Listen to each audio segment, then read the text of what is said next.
Guys at magandang gabi sa inyo lahat at welcome back to our YouTube channel and si Ma'am Boy nagbabalik sa inyo lahat at bali ngayon gagawa tayo ng report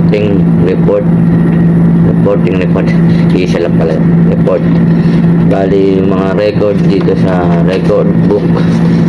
Yan guys, gagawa tayo ng mga total consumption tsaka yung lahat ng mga galaw at assist sa barko naka-record dito. Bali ayun pala yung trabaho natin guys, isa sa mga trabaho natin dito. Tapos bali duty natin ngayon yun lang, susulat lang tayo rito ng mga na-record natin kanina simula alas 6 ng umaga hanggang alas 6 ng gabi, tapos alas 6 ng gabi to alas 6 ng umaga ulit. Ganun lang guys, re-record lang lahat ng galaw natin dito ng konsumo sa fuel, sa lube oil, tapos yung niya guys, fresh water, yung mga langis na ginagamit dito isusulat sa logbook lagi yan guys.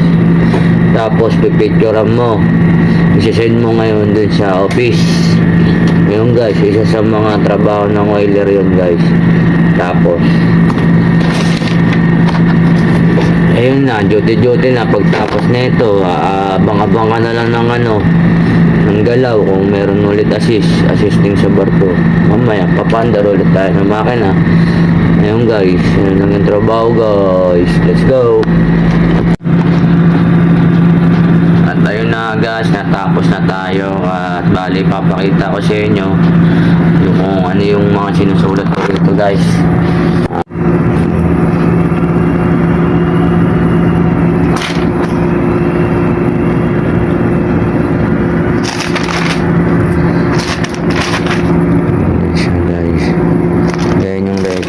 Guys, mga galaw, yung mga oras, kukumputin mo yan guys.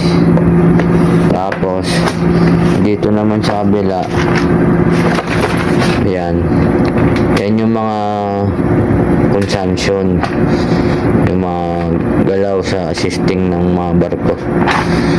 Yan yung mga pakain sa makina, mga konsumo ng fuel, lahat na yan guys, pati langis dyan, nire-record namin yan kada oras yan guys. Kukumputin mo, tapos total yan, bali sisend mo yan sa office. Ayan na guys, kada yan araw. At ayun na guys, pagkatapos ng report at ito naman yung sinasabi ko sa inyong assist at galaw ng tugboat. Bali nasa tayo ngayon na movement ng ng barko. Bali ginaguide ng tugboat patabi ng pier, sa tulong ng mga piloto. Tinatawagan sila sa radyo at ayun, binibigyan sila ng command para kumilos kung ano gagawin nila para tumabi yung barko sa pier. At iatid natin hanggang sa tabi ng pier yung barko.